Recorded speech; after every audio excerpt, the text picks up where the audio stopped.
Acolyte is the worst Star Wars episode ever made, according to Forbes. I haven't even watched this yet.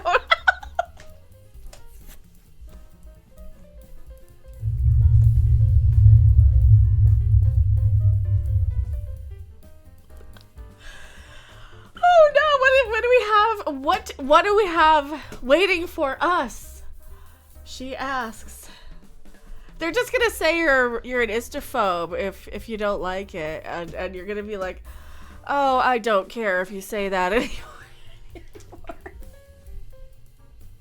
I might be dead in a couple of weeks for all I know, if whatever the results are tomorrow, or not. It might be nothing. I don't know. I'm just like trying to not care about Star Wars, calling me an istophobe, you know.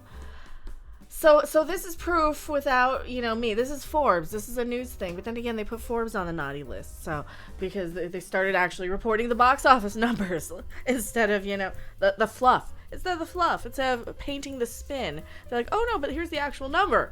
Here's the actual number. So the Acolyte, I'm talking about like box office. When Solo lost money, what was it, $80 million? The Acolyte.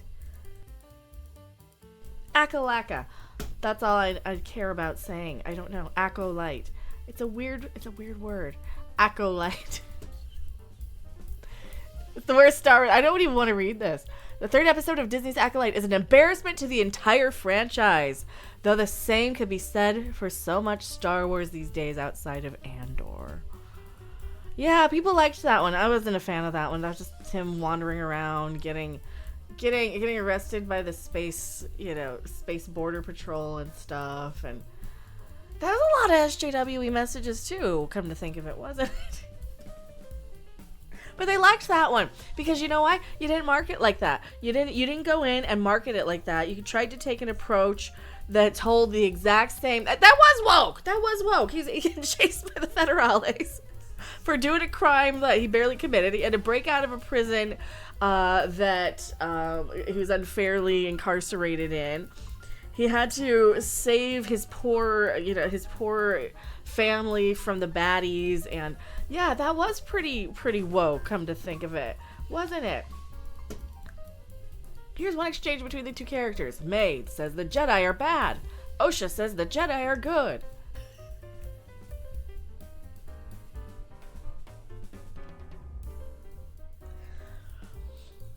Space wizards and stuff, they're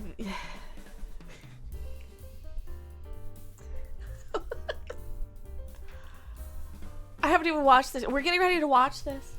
Later, the same two characters, the twin protagonists / antagonists of the story, as children in this flashback, say to one another, "What have you done? What have you done? What have you done?"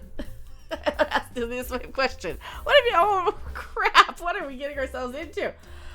I haven't even started. These hacks are ruining Star Wars. Who's this guy? Who's this dude? I don't know who this dude. Some dude. Because they can't write, they can't tell stories, they can't avoid plot holes, they can't create compelling characters, and they hide behind their righteousness instead of learning from their mistakes. Right. And then they gay bait you and say that you're all a bunch of istophobes. You're a racist because you don't like the gays in it. And I'm like, what gays in it? You see the Rotten Tomatoes scores. What's it at now? 25 and 85. And I guarantee you it's going to be a bunch of bot accounts falsifying it freaking higher, right? Top critics, all critics.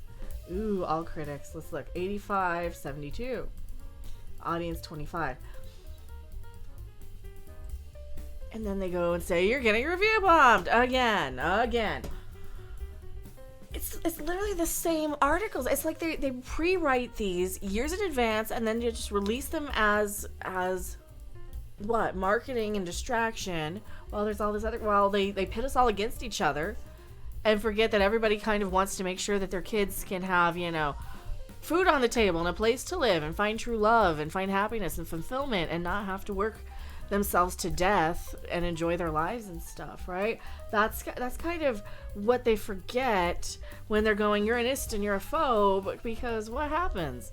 You get mad because you feel what?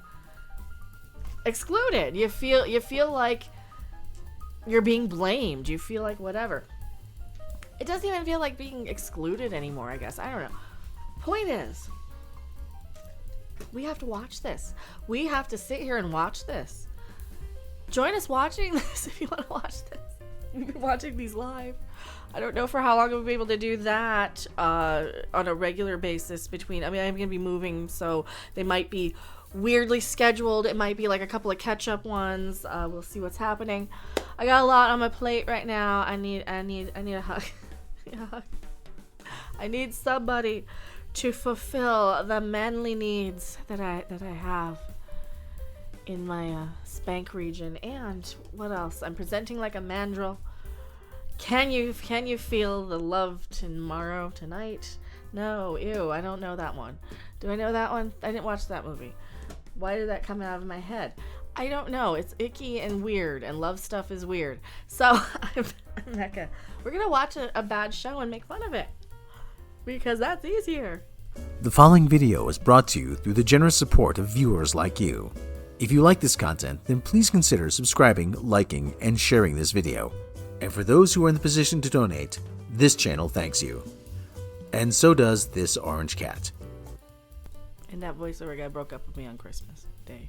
So, that's where I stand, and I am free and clear. Don't you go anywhere.